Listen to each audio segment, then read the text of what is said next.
Не только среди войнахов, среди многих народов, и мы знаем историю и Советского Союза, и Российскую Федерацию, которая была до Советского Союза.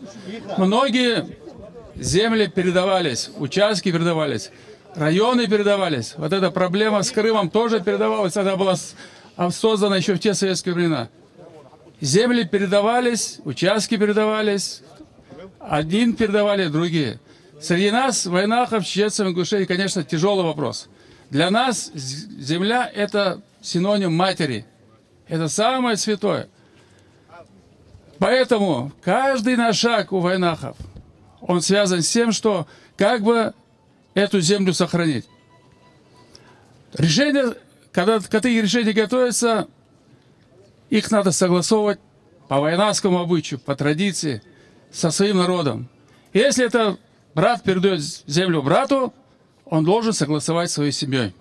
Если тейп передает другому тейпу, он должен согласовать со своим тейпом. Вдруг кому-то эта земля, это нужен, кому-то нужна вода, как не хватает воды, кому-то не хватает леса, кому-то не хватает еще чего-то. Но это надо согласовывать. Нельзя в таком экстренном порядке эти решения принимать. Я за чеченскую сторону не говорю, они вопрос согласовали, у них там негласие, так оно и есть. Но я сегодня хочу сказать, что как первый президент, руководство республики сегодня совершило ошибку. Надо было этот вопрос согласовывая, надо было этот вопрос согласовать с народом, подготовить народ. И мы бы сказали, пожалуйста, почему нет? Если это так вопрос стоит, давайте мы этот вопрос решим. Но так не делается.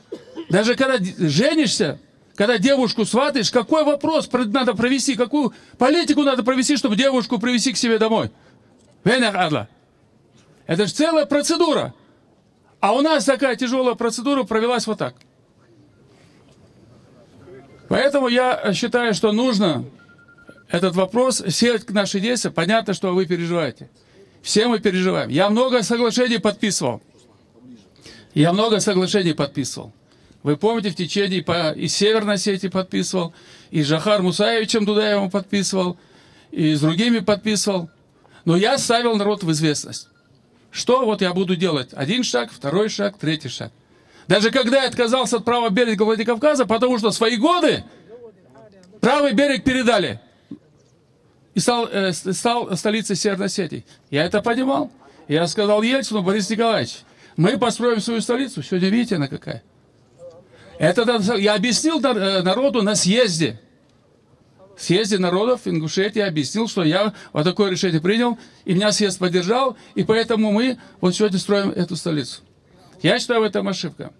Сегодня, конечно, надо двигаться только по закону Российской Федерации, по закону, по Конституции Российской Федерации, по законам Республики Ингушетия, и по Конституции Республики Ингушетия, и по войнахским обычаям. Я что предлагаю? Вы уже показали, что вы любите свою родину, что Ингушетию, свою землю. Вопрос, сколько все это будет продолжаться. Я вам предложил, как первый президент, создать оргкомитет.